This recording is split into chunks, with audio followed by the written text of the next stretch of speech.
জগদ্দল থানা এলাকায় তৃণমূল কংগ্রেস ও বিজেপির সংঘর্ষ প্রসঙ্গে প্রতিক্রিয়া জানালেন চুঁচুড়া বিধানসভা কেন্দ্রের তৃণমূল কংগ্রেস প্রার্থী দেবাংশু ভট্টাচার্য।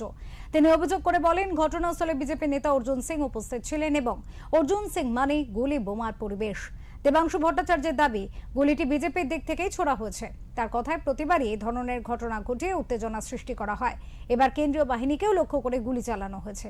তিনি আরও অভিযোগ করেন, বিজেপি পরিকল্পিতভাবে নিজেদের মধ্যে গুলি চালিয়ে তৃণমূল কাউন্সিলরকে ফাঁসানোর চেষ্টা করছে, যাতে এলাকায় অশান্তি বাড়ানো যায়।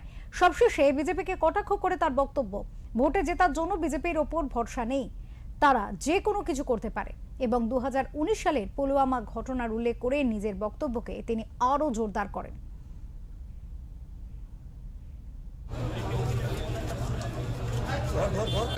অর্জুন সিংও ছিল, আর অর্জুন সিং থাকা মানে তো গুলি বোম বন্ধু।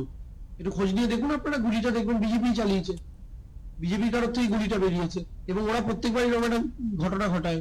এবার সিআরপিএফ এর উপর গুলি লাগিয়ে, নিজেরা গুলি চালিয়ে, তৃণমূলের কাউন্সিলরকে অ্যারেস্ট করে একটা বাতাবরণ তৈরি করার চেষ্টা, যাতে কেন্দ্রীয় বাহিনীর মনে একটা অন্যরকম চিন্তা ভাবনা ঢুকিয়ে দেওয়া যায়, কেন্দ্রীয় বাহিনীকে ইলেকশনের দিনে অ্যাগ্রেসিভ করে তোলা যায়। এই সবই তো মানে প্ল্যানিং এর অংশ, সবটাই তো প্ল্যানিং এর অংশ। তো যেমন শীতলকুচি গতবার প্ল্যানিং এর অংশ ছিল। বিজেপিকে ভরসা নেই, they can do anything. BJP সবকিছু করতে পারে ভোটে জেতার জন্য। বিজেপি যদি পুলওয়ামা করতে পারে 2019-এর আগে, তাহলে বিজেপি এটাও করতে পারে।